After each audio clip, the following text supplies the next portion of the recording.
participate? Yes. Okay. Sorry, I was reading. There's always an update. So if you're watching back, it's going to be a little bit chaotic. I need to go share this link with some friends. You do the same if you're watching. Don't worry, this will eventually clean up, but I like the messiness. So, yeah, give me 1 second. It'll kind of glitch, and then I'll be back.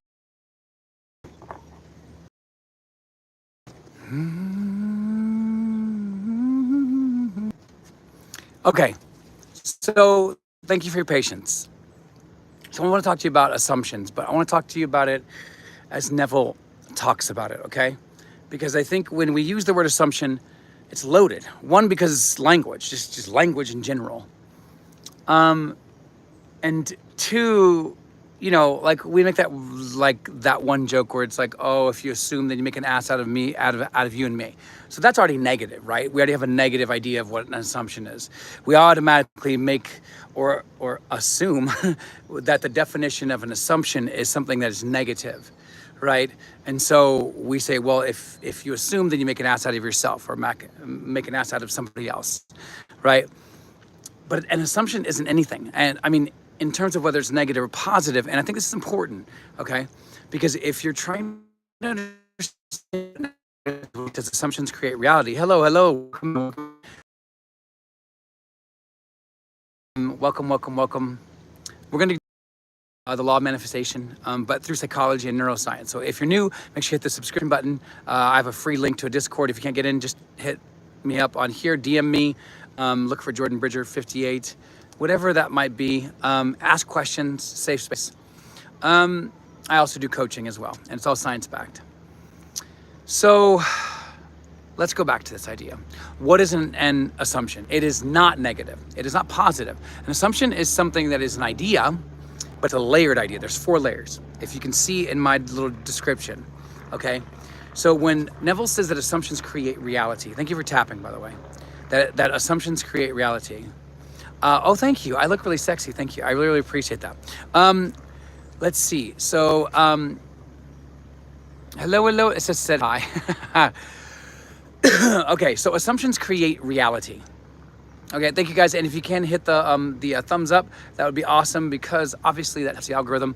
Please feel free to ask questions. I'm a psychologist, trained psychologist, trained in neuroscience. I thank you. I thank you so much. I take that as a praise. I'm sure you look great as well. So thank you all for coming in. Thank you. Hit that that thumbs up. We're talking about psychology, neuroscience, human behavior, choice making, and manifestation. Right? Make sure you like and sub. So again, we're gonna talk about assumptions create reality. If you don't know this dude, it's Neville Goddard. Okay. Basically says that assumptions create reality. Now, this is important if you have any goal in your life, or if you feel rejected, or if you feel like you're stuck in your family situation, your religious situation, your whatever that is. You know, this is where you want to stay and have this conversation. Feel free to ask and like and introduce yourself. Where are you from? How are you? How's your 19 children?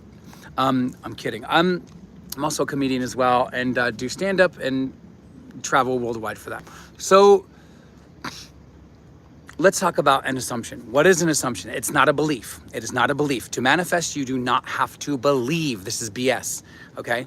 So do you believe that you're breathing right now? You're not sitting there saying, I believe I can breathe, I can believe I can breathe, I can believe I can breathe, I can believe I breathe, right?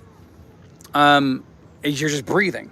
So that is right there, the key to fully grasping and understanding and accepting the power of what an assumption is. Because an assumption is not a belief. It's not something that you sit there and say, I am rich, I am rich. There's nothing wrong with those things. But the main idea behind those is to get you to already believe that you're it now. You are it. So you see these phrases like, oh, he's totally it. Or, wow, you're him, right? So I always hear my son saying that phrase. You may ever hear that? Like, oh, you're him, or whatever it is, or you're her, right? That's exactly the essence of what manifestation is. Okay, it's saying you're him, you're her, meaning the person who has the thing that you desire, right? You are it. There is nothing else in your way. No doubt, no fear, no denial, nothing outside of you has any power. So this is about you getting your power back and realizing that the power isn't back. The power has been there all along, right? It's like walking into a house looking for Yeah, exactly. Jackie Poo. Jackie Pop. He's a Poo or Pop. Either one. It's Poo Pop. Welcome. And so it's this idea. And by the way, if you can do more shares and likes and share this all out and subscribe, that'd mean a lot to me. If you are looking for coaching, it is grounded. It is grounded in science. I'm trained. I'm from Harvard. I like sugar and I like tea, but I don't. Okay. So again, introduce yourself. Come on in. Where are you from? Where are you on your manifestation journey? Where are you just mental health wise? Because this is also about mental health. So again, back to assumptions. And again, if you're looking for coaching, I do offer packages. Make sure you join the Discord. If you can't access it on my profile on YouTube, DM me or leave a comment on one of my videos and I'll make sure that you get it. But let's go back to this. And feel free to ask questions, safe space. But basically what ends up happening is we live in a world that says this is what you assume, right? You're raised in a rich household, you're raised in a poor household. You get a mental map. So in developmental psychology, it's called a mental schema by a guy named Jean Piaget. I know, a really, really cool name. But basically he says this: by the age of 5 to 8 years old, every single human on earth, I don't care if it was Jesus, Buddha, your mom, the guy down the street, everybody has a mental map. Meaning you are gonna figure out who you are, what you believe, who you believe, how you trust yourself, whether you trust yourself or not, all of that by the ages of 5 to 8. That's your mental map of the world for the rest of your life, unless you challenge it, change it, and revise it, and transmute it, okay? If you don't, you'll be that person until you die, right? And this is how the person who is like, why am I on the 7th husband? I don't know what's wrong. And they can't figure out that not wrong, but that the issue is them, that the issue is that mental map, right? But when I say the issue is you, it's not you, it's the ego that's being mapped out by all the fears, by all the beliefs, by the religious groups, by the social groups, by all of your memories, right? And that is who you are. In fact, neuroscience comes out and says, well, your memory is developed by you repeating the same memories over and over. So if you haven't heard of Neville Goddard, go check him out. This is who I'm gonna be referring to today, okay? But you can believe what you wanna believe. But like basically, his idea of an assumption is 4 things. Because he says this really cool phrase: assumptions create reality. Okay? And he means that. He doesn't just mean, because you have these beliefs and those beliefs create reality. Because an assumption is, a belief is part of an assumption. It is not an assumption. Hear this. Okay, this is very, very key. If you're going to manifest the life of your dreams, you're going to manifest things, objects, relationships, fears away, more confidence, whatever it is, you have to fully grasp this and embrace this. Okay, and if you can't do a thumbs up, do some shares, make sure you follow and subscribe, ask questions, you can ask about packages, all this kind of stuff about coaching. But basically is that you have to understand you have a mental map. You're listening with a mental map. You're walking away from these videos with a mental map. You're listening to other stuff with mental maps. You're in relationships with mental maps. You could never escape those. So Neville is saying we need to wake up to those. We need to be aware of those, and we need to assume differently. But assumption is what? Assumption is 4 things, okay? I think before I used to say 3 things. There's actually 4. One is your beliefs, that's your mental map. But your beliefs are fueled by your emotions. You could write these down even in the chat if that's helpful to somebody else. So your assumptions are your beliefs, your emotions, and your memories. And then, this is key, this is the one we haven't talked about yet, is you, whether you believe you're sovereign or not. Okay, that's gonna be key. Does anybody know what sovereignty means? Like, what does sovereign mean to you? Share in the comments below. Okay, it's those 4 things always working together. If you try to manifest something in your life, and I'm not talking about manifesting compliments, manifesting small objects, or whatever it is. I'm talking about manifesting the big stuff, right? And any of these is off. Very good. Yes, Raheem, very good. Yeah. It is your power, but it's realizing that your power, and I like that word and I don't like that word because there's negative connotations, right? But like basically the idea is that it's power plus. It's like power on steroids, because power in the sense that you are the only one in your world, not your unpaid rent, not what your mom said to you yesterday, not what your girlfriend said, not your broken down marriage, not the argument you just had with your kids, not the fears that you've been having since you were 17. Those are not your sovereignty. Those are the things that will distract you from realizing it. And that's very key, by the way. One of the things that I've even been learning from my own journey is the word already. Neville says that you are already that which you desire. Already. You have the house, you have the car. Now, your ego brain is going to want to say, no, it's not. I don't have it physically. I don't have keys in my hand. I'm not walking in and I'm not having a party with my best mates. Whatever that is, your brain's going to want to tell you, but that's not even your brain. That's just your ego. Okay? And the Bible calls it the old man, the carnal man, right? The sinful man, whatever it is. The word sin, by the way, doesn't mean what you think it means. It just means the person who doesn't have what they desire. It's the unfulfilled person, right?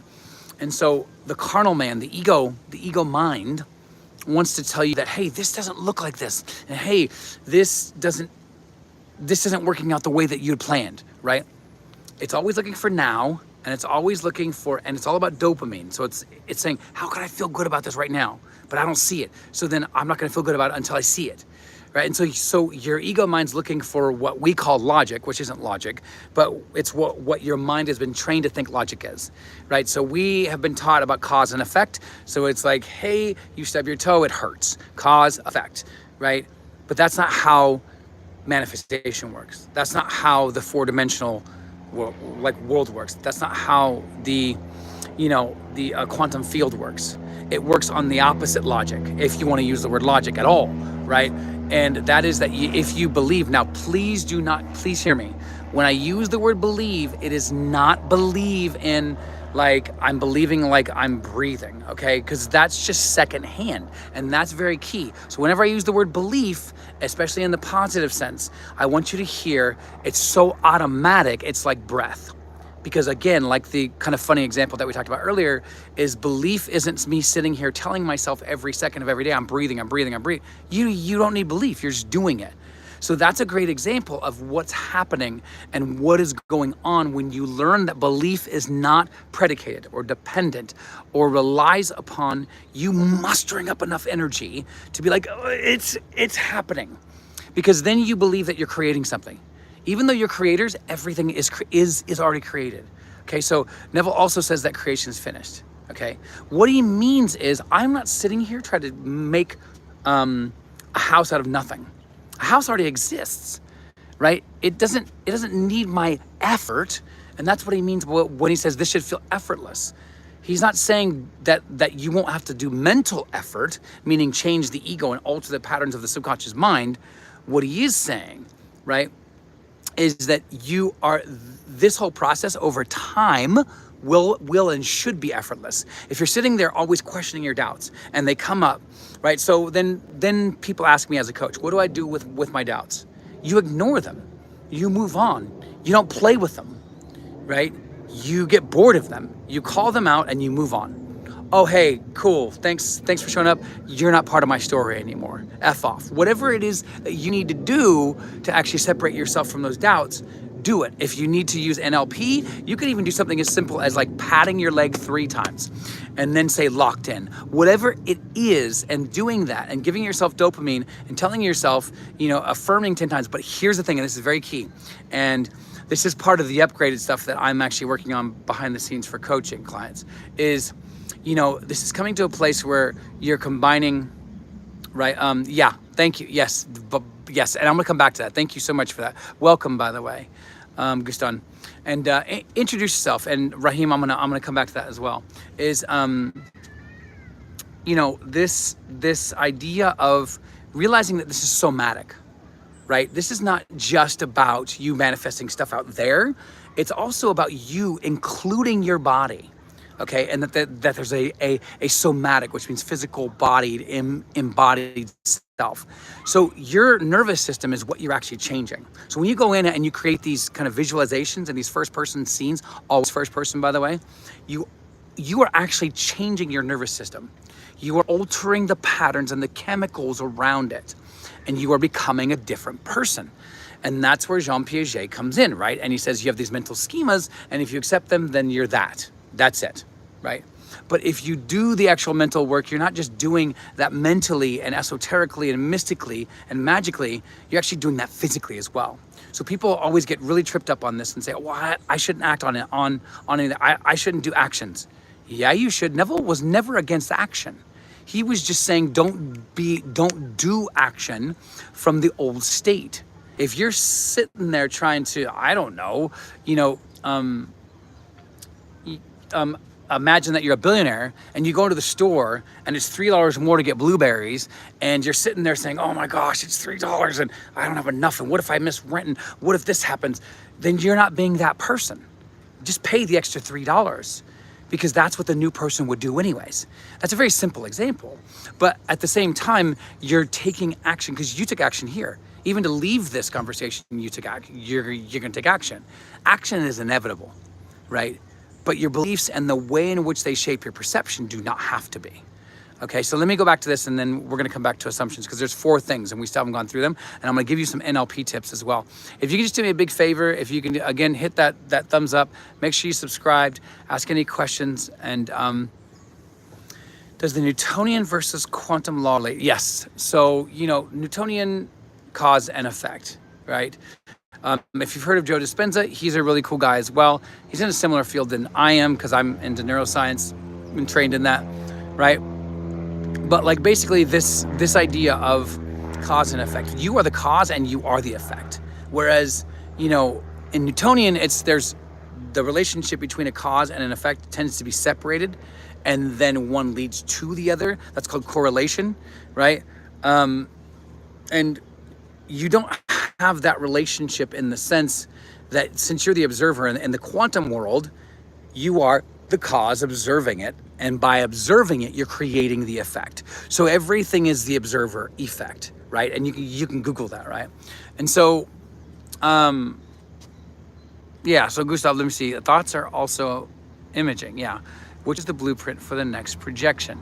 Yes, and so my thing is like, yes, by the way, what I'm talking about right here is psychological domination. So, for example, when there's a verse in Scripture, and remember, Scripture is not Christian, it's not religious, it's talking to the mind, it's talking to the inner self, not the ego. And so when it says resist the devil and it will flee, this is very interesting, because people hear that, and remember, the devil isn't a person or a thing or a pitchfork dude. It's a symbol, it's a metaphor for doubt, right?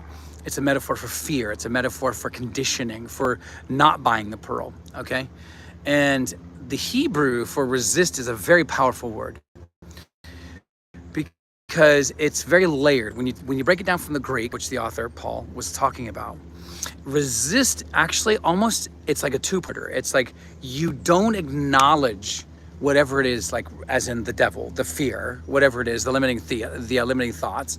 You don't acknowledge it at all. In fact, a better way to understand the words for resistance is, this is the closest thing I can come to English, is psychological double down.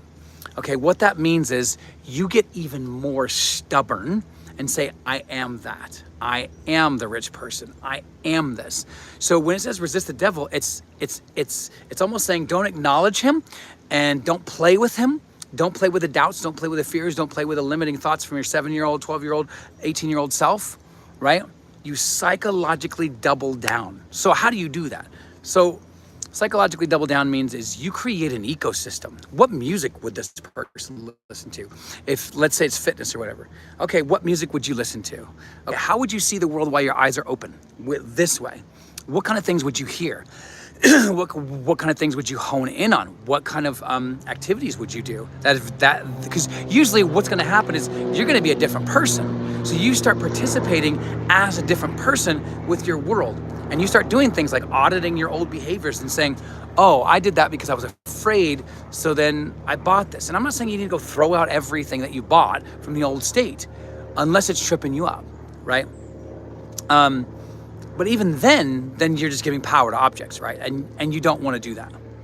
But at the same time, what you do want to do is psychological double down means I am this. Nothing's going to get in my way. So Neville talks about the parable of the guy who bought the pearl, right? He goes and buys this huge piece of land and he gives up everything. That's what you have to do. You have to give up all your fear, all of your limiting beliefs. You have to give up all the social conditioning. Oh, you shouldn't do that because of this.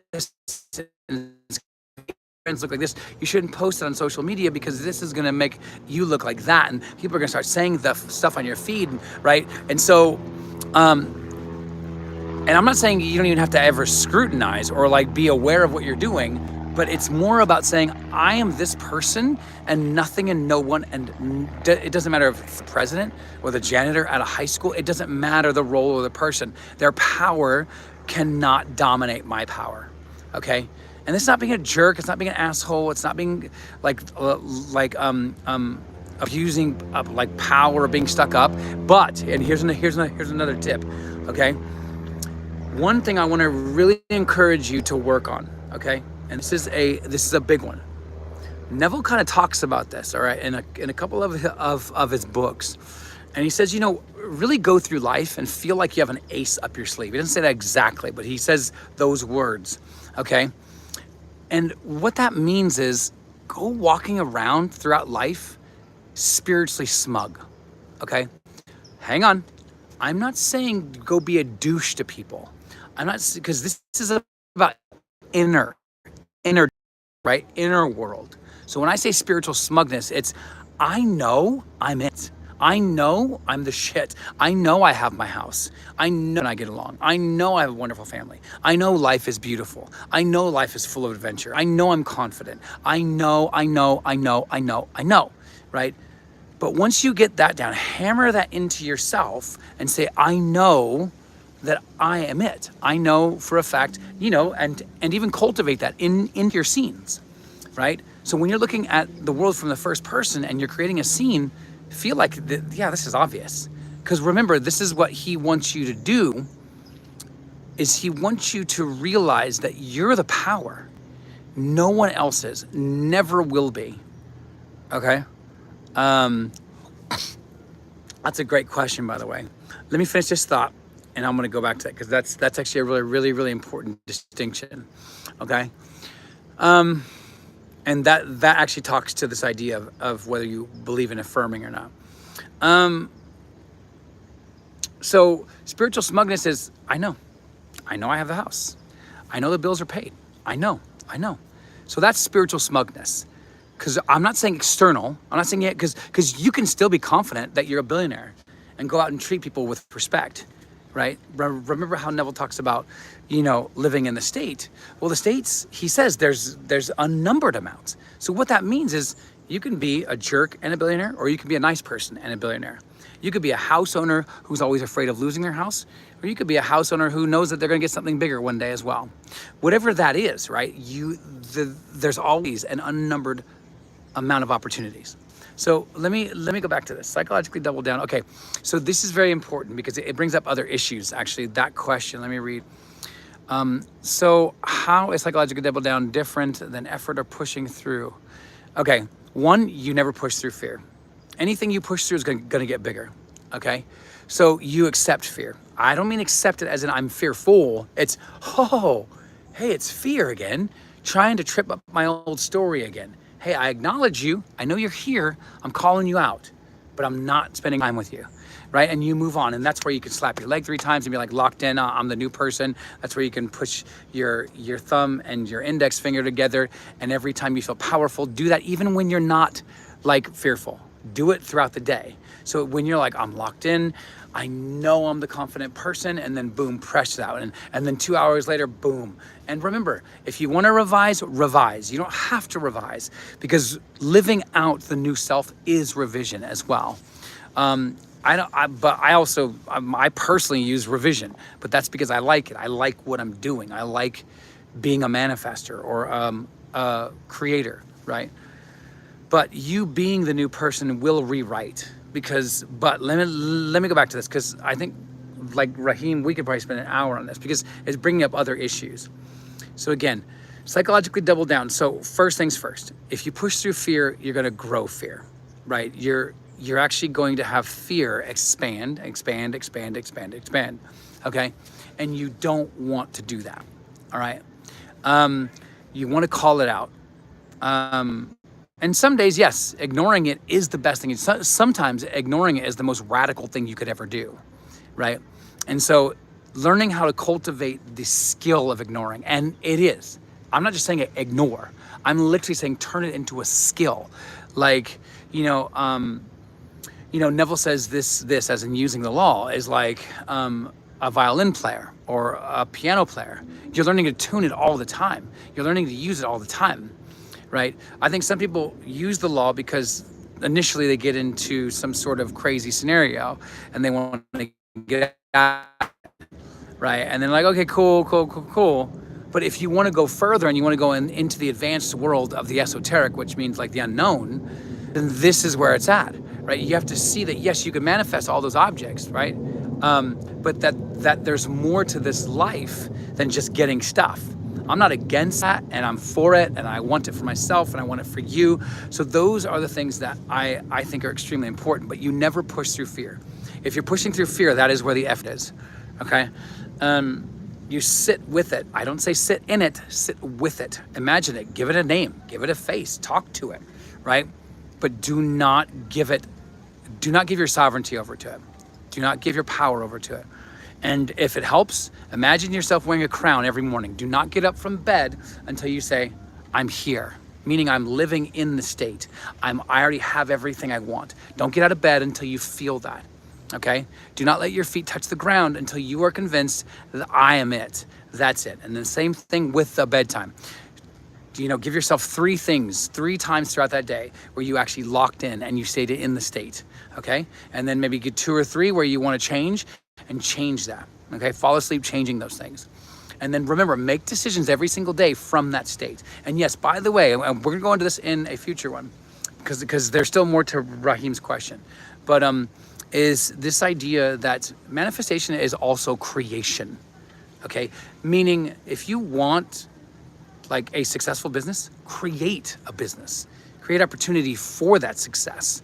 If you want to be a house owner, go out and buy a keychain, right? Go out and do, another person in this world, Florence Scovel-Shinn, would encourage people to do just that. There was a lady who wanted to change her lifestyle and she wanted a hat. And she said, well, just go buy the hat and wear the hat as if you're already living in that lifestyle.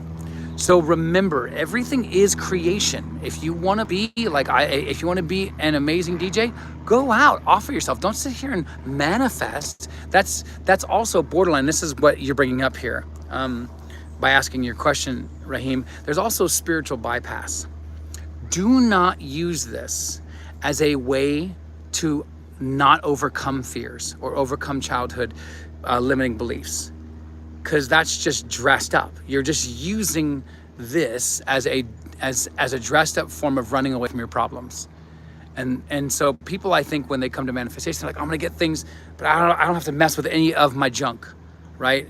No, because you're still gonna repeat it otherwise, right? And you're still gonna relive it. And so don't use manifestation as a Band-Aid. Use it as a tool for awakening. But awakening to what? Well, awakening to remember what? You're God and you always have been, right? You are a form of God and you are remembering every single time. Every single time you manifest something, you're remembering that, right? Every single time that you wake up in the state, you're remembering that. But you're already it now. You're not earning it. That's another thing, right? So if you're efforting, then you're trying to earn it. So that means you have a belief somewhere along in your childhood or in the world where you have to earn what you desire. You don't have to earn anything. It's yours. It already has been. So when you go deeper into this world, you realize you already have everything.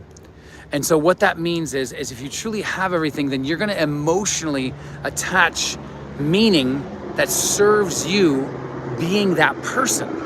So again, if you want to be a person who has a nice car, okay, go buy a keychain again. Go buy if there's a t-shirt you can grab of that brand, like a BMW, then go buy the t-shirt with BMW on it. Every time you look at it, be like, yep, that makes sense. That's exactly what me as the BMW owner would wear, right? Whatever it is, okay? And so you be that. You are being that now. You are not waiting. If you're waiting, that's where you're not psychologically double down. To me, that's fear, right? And so psychological double down of different than effort. Yeah. So again, psychological double down means this. I'm rich, for example. Okay, psychological double down doesn't mean I keep affirming and then don't believe, because a lot of people use affirmations, and this is the last one, and I'll come to your next one, Raheem. A lot of people use affirming not to believe. They use affirming as another form of spiritual bypass. I can't believe enough, so I'm just going to keep affirming.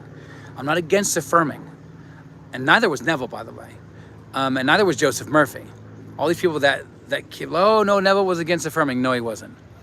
He literally says, if you can't make the scene work at night, then what do? You silently repeat the same thing. What is that? That's affirmation. So yes, he believed in affirmation. Can things like, robotic affirmations work? Yes, I've manifested through robotic affirmation. But the point is beyond that, right? The point is that you want to get to a point where you create so naturally, so inherently, so powerfully that you're not reliant on those techniques. Techniques are not the problem. They're never a problem. But if you rely on them, then you're actually distancing yourself from what you want, okay? Because you are the law. You are the law. So start saying that. If you want to create mantras and affirmations, then you start accepting that you are the power, that you are the sovereign. You are the creator of your world. Not some event that happened a week ago, not some conversation that you overheard in a cafe 5 hours ago, not 20 years ago when your mom did this, when your dad did that, okay? Now you are consciously being aware. You're consciously and responsibly saying, I know, here are my thoughts, right? So consciousness is the flashlight, and it's shedding light on what you believe. And awareness is, let's get some energy going behind this, right? And so you want to be active. You want to be proactive, okay? Hopefully that was helpful. Learning how to widen my window of tolerance helps me ignore fear. Interesting. Okay, so yes, because fear, okay, that's a great metaphor. So fear is tunnel vision. Okay, now if you never heard of tunnel vision, it's like when you see a train go through a tunnel. All you can see is literally the sides of the tunnel and whatever's ahead of you. Okay, and that's a very fight or flight or freeze way of understanding how to live life. Meaning you've only given yourself 3 options if you're fearful, right? Which is, I'm gonna fight. I feel like I'm bigger than whatever the threat is. Flee, it's bigger than me. Freeze, I don't know what to do next, and I don't know how, and I feel powerless, and I don't know who to believe and what to do and how to go, and like, so all of the things that could be possible threats are magnified in any 3 of those states, but they're all related to fear. So how do you do that? Well, how do you overcome that? Again, you can use things like deep breathing, 4, 7, and 8, box breathing. All these are great techniques. And I would encourage you to start some sort of meditative practice or deep breathing, breath work practice, if not meditation, right? Get out and exercise, not because of any other thing, and just to not allow your mind, because remember, your mind's not manifesting. This is very different.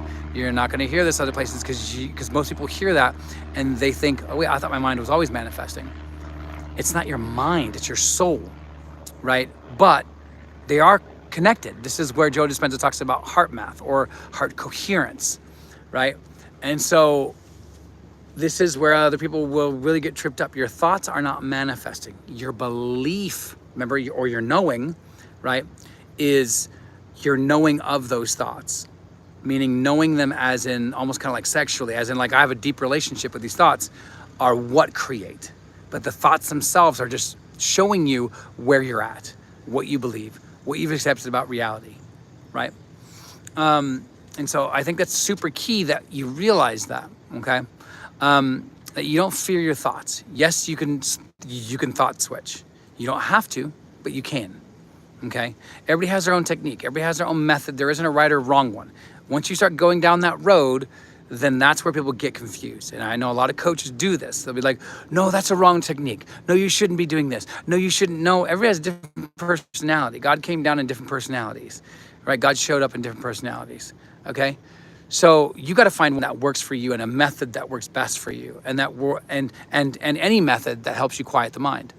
For some it's meditation, for some it's listening to music, for some it's singing, for some it's whatever it is that helps you get into that state of quietness, which is where Neville says, hey, let's go into the silence. But part of his challenge about letting go, like let's go into the silence, wasn't just, hey, let's be quiet or quiet the mind. That's part of it. But then the second part of it is the I am. Why are you going in? Why are you going into the silence? Because you're realizing that I am. The I am that exists, as in God, that exists, or consciousness that exists before labels, before Raheem, before Jordan, before rich, before poor, before anything like that, right? And so but then there's a third here for going into the silence.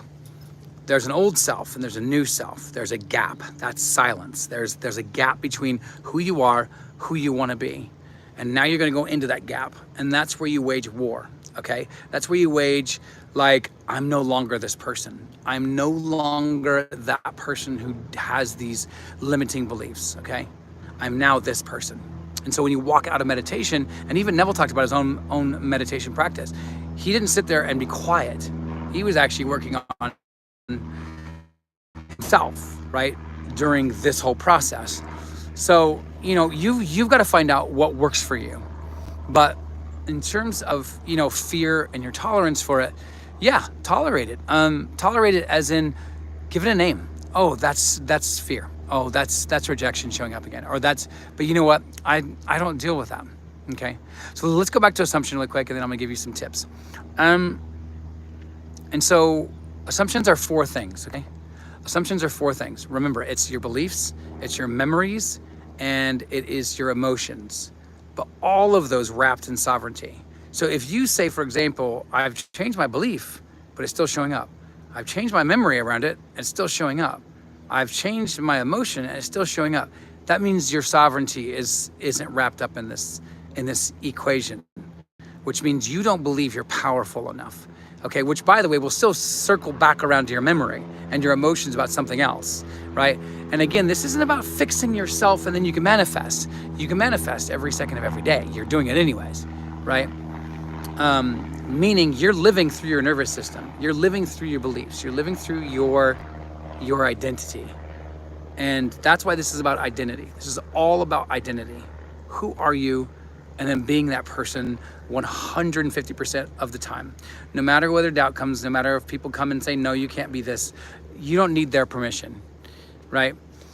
And so it is being proactive. It is being active, okay? So remember, if you have tried to alter a pattern, and you haven't been able, and you're like, why am I still repeating the pattern?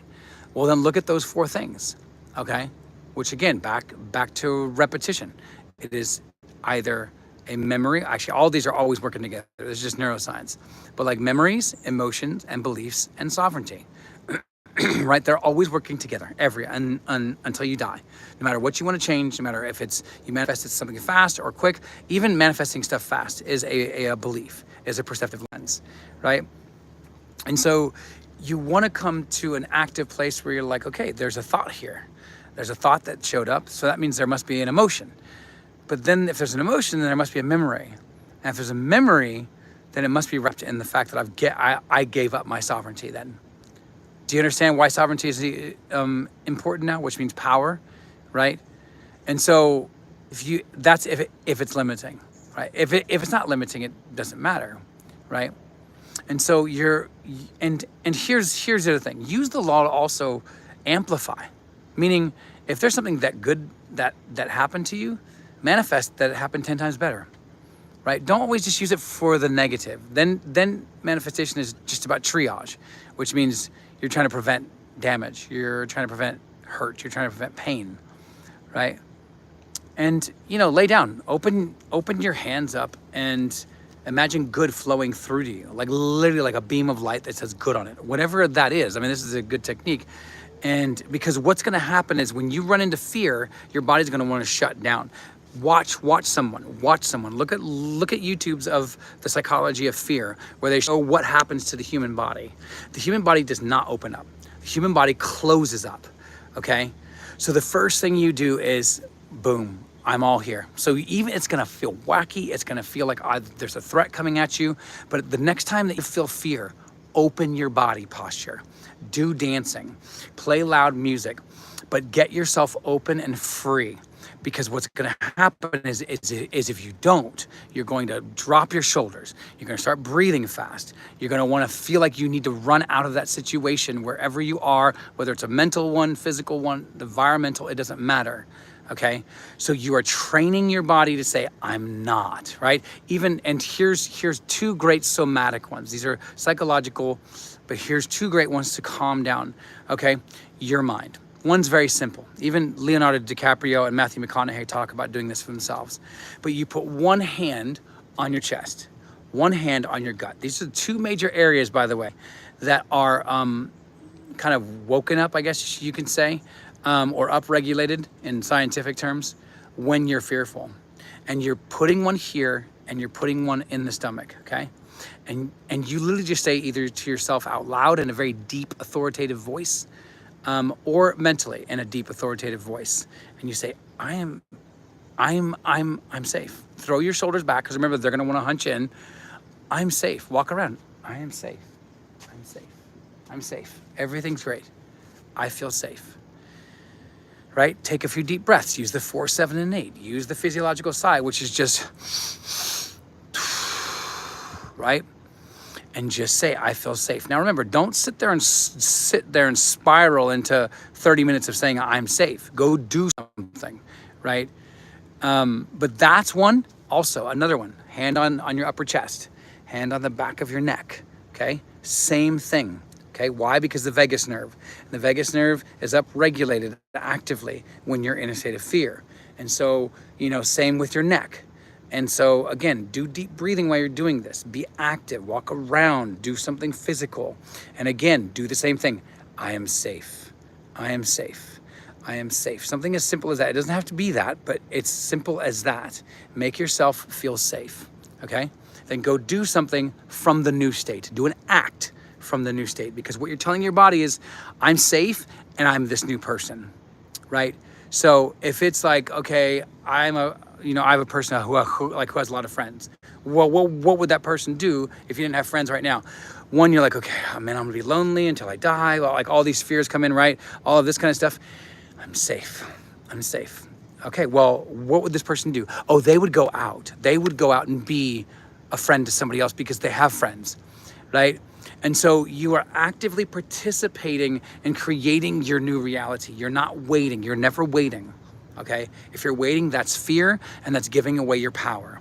You are actively and creatively and connectively involved in being that person in this second, in this moment. That's why Neville says you already have that which you desire. He wasn't just talking inside. Yes, that's the key. Everything starts here. But he's also talking about out there in the world. So go and act like that, because that is what will bring it in. Okay? So those are some somatic tips that will help you down-regulate fear in the moment. Those are actually in the moment ones, okay? Your breath is gonna be your best friend. You get really, really good and really close and intimate with your breath, because in the ancient world, Ayurvedic, the Upanishads, Buddhism, pre-Christian, Egyptian world, even pre-theological Christianity, everything was bound up with the breath. The Holy Spirit is just breath. So that's where your power and energy is coming from. And so you want to be controlling that. You want to be guiding that. You don't want it to be the other way around, right? As soon as you feel like you're breathing heavy, I got to change state, right? Change state means I got to physically and actively do something, not just mentally fight. Okay, once you start mentally fight, that's when spirals come in. Okay, so you don't want to do that. All right, so I know this is a little bit different than what I'm used to doing.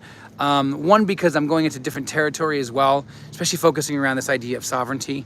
And also next time we'll talk about texture, which is just a different way of understanding Neville's concept of conviction, or feeling it real. And so feeling it real is not emotions. We get really caught up on I have to feel as an emote it. No, you don't. Again, you're not emotionally thinking about breathing. You're just breathing, right? And so the texture is the felt reality, right? The felt convicted reality of you are this now, okay? So, hopefully this was helpful. If it was, let me know, leave a comment, share it with a friend. Keep the conversation going in the comments after this posts. And if you're looking for coaching, get in touch. Would love to help. Everything science backed. I do have packages and also payment plans for those who are looking and are interested. So thank you for your time today. Thank you for your comments. Thank you for everybody that made it out, and hope to talk to you soon. And like I said, next time we will deep dive into texture. Remember, conviction as presence, or what Neville calls feeling it real, okay? So really quick tip with that, and then I will leave it. Feeling it real means you are literally participating in that scene, whatever the scene is. And you can do this with your eyes open. Neville did it while he was shaving. But you feel like your things are glowing, and if you hear sounds, you 10 times that sound. If you feel the strength in your body because you're trying to manifest health, whatever, then you feel the strength times 10, right? And you feel it not as a person trying to get it. You feel it as a person who's already had it, almost to the point of boredom. Like when you go into the scene and you're like, damn, like this is so easy. Like I've been doing this for months, right? You don't do it as the person who's trying to get it, okay? Because that'll just keep it from coming. You do it as the person who's already had it. What would they say? How would they see things? Would they feel like, man, I am just glowing right now? You know, what would people say to them? You know, are you touching a table? And so the feeling of that table is real and tangible, and you feel the particles in the wood, whatever it is, you make it feel real. So it's not just emotion. Emotion can be there, but it doesn't have to be. And for some things, it might be like, hey, I'm opening the door to my new house. Of course, you'd be really like elated, right? So there's way more to this, but we will dive deeper next time, okay? So thank you all for being there. Don't forget to join the Discord. There's a free link there. Let me know if it's a dead link, and I'll make sure that you get access to the free Discord. Thank you all for being here. Raheem, thank you for being here as well. Thank you, everybody, for your comments, and hope you have a great week. All right, talk to you.